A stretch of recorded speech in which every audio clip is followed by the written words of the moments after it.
Welcome back to Starting Lineup. We're still breaking down the PVL semis with Neil Flores and Phil Cainglet Cayetano. All right, let's move on to the high-profile matchup. Hi. High-profile siya. Like when I see, pag Creamline PLDT, yung feeling ko, Diba? sobrang ganda ng It's like game. Creamline and Petrogas, di ba yung mga Yes. ganyan?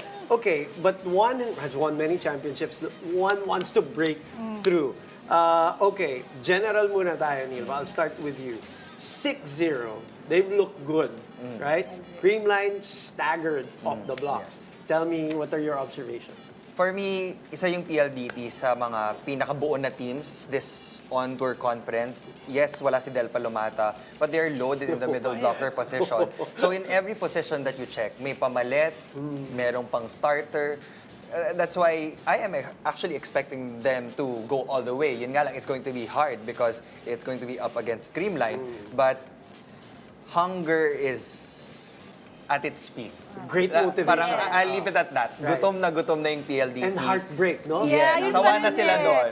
Parang, ang daming times na Heart, dami, sawa na sila sa on heartbreak. paper, heartbreak. Hindi, alam na alam natin yan kasi as a player din, yung mga ganong mga pangyayari, heartbreak talaga, how do you go over that? Pero on paper kasi for the longest time, kasi ganda eh, like stats-wise, but like, they always fall short. So, At the crucial time. yeah, like they didn't make it to the Final Four or like, may mga heartbreaking... Sa semis, nataas sa Choco Mucho in 5 sets. Yes, yung mga ang dami ganyan, nun, diba? diba? So parang this time, parang it's not surprising na they have a clean record. And then yung last game pa na kinover natin, Yes, yes. Savvy Davis was Nag-start. yes, unstoppable. Yes, So parang I feel like kung may preseason for them, ito na yon to build it up to the All-Filipino na main I league forgot, ni may PBL. heartbreak with Akari pa, di ba? Remember? Ang dami Okay. nun! Dami, tama Wag na natin Hindi. paalala. Motivation lang.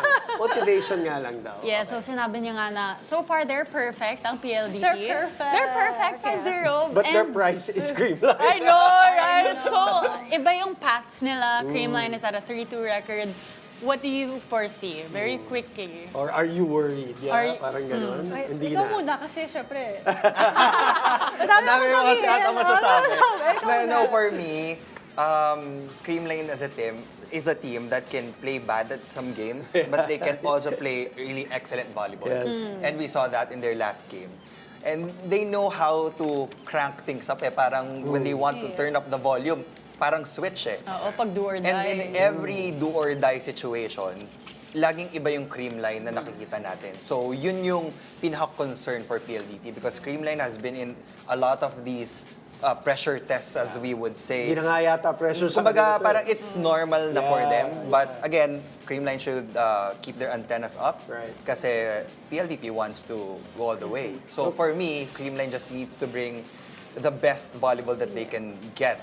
Pero itong series na to, parang ito yung mga series na deserve ng best of 3, best of 5. Alright. Eh, hindi may enjoy ng mga fans eh. Well, kaya naman Araneta. Kaya naman Araneta. Okay, Phil, players ng Creamline. Tignan muna natin. Ako, Muna. I wanna talk about Michelle Gumabaw. Kasi kung iisipin, siya yung kalaban niya, siya yung senior ng mga kalaban niya. Nila Kaf, nila Okay, alright. Kiana, nila Mika. Majoy, nila Mika. Siya yung senior. So, feeling ko kay Michelle may pride na, kilala ko kayo, hindi ako magpapatalo sa'yo. Knowing Michelle Gumabaw, Yes. like may ganon na parang siya pa yung tatapat na blocker sa mga outside hitter ni PLDT. And, kailangan, aside from the, sila Isa Valdez expected to be there in the outside ng Creamline. But Michelle Gumabaw is the key rin here for Creamline. Kasi she's, aside from creating points, she's also a leader inside the court.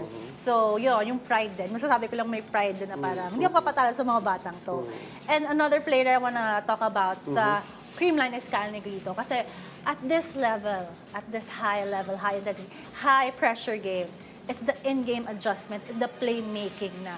Yung mag-make ng difference, yung diskarte ng setter mo ang makakapag-make or break sa team. Kasi both teams have the arsenal, have the attacker, so it's up to the setter to play. Anong diskarte ba?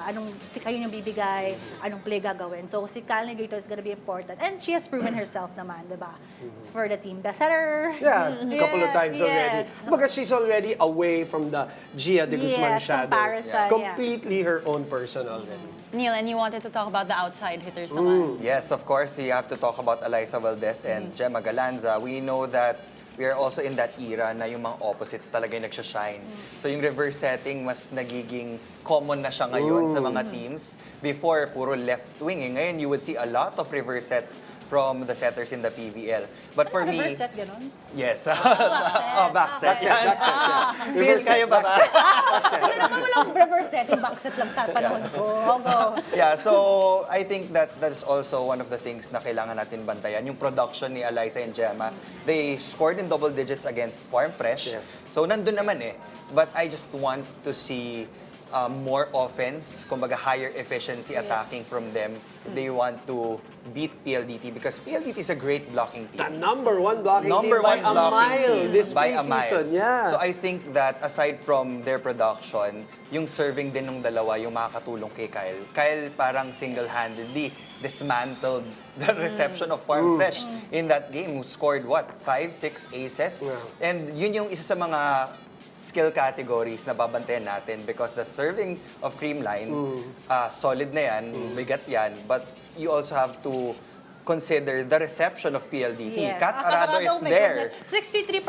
63% Yeah, so how will reception. you work around the pattern of Yeah. PLDT? Yun yung kailangan isipin ng Creamline. Oh, kasi may block makalampas ka man sa block, The block andun side. yung Kat Yes. Arado. Yes. Now, on the other side naman, for PLDT, who are your key players? Ako, sasabihin ko si Majoy Baron. Kasi like, yun nga, PLDT relies big on their blocking. So kapag na-place in nila yung blockings, lalo si Majoy Baron, pag naka-block siya mga a couple of blocks sa first minutes ng game, as in, napapansin ko, like, nag-gain ng confidence si Majoy and the whole team. Kasi everything falls into place when the blocking is there. Which we saw nung when we covered Yes, it. and then, of course, Mika Reyes yung kay Diagonal. So it's gonna be a tough, kasi nga, kung napansin nyo, kung pag Creamline and PLDT, pag magkalaban, 5 sets lagi yan eh. Kasi parang feeling ko kontrapelo ni Creamline si PLDT. Kasi nga, matangkad si PLDT compared kay Creamline. You also wanted to bring up CAF. Yes. As napag-usapan natin yung setting and all Setter. that. Obviously, alam na natin yung abilidad ni Kim. Pero matagal na siyang nawala sa ganitong Yes, dikdikan na high. So, I'm very interested with that also, to see her in this level now.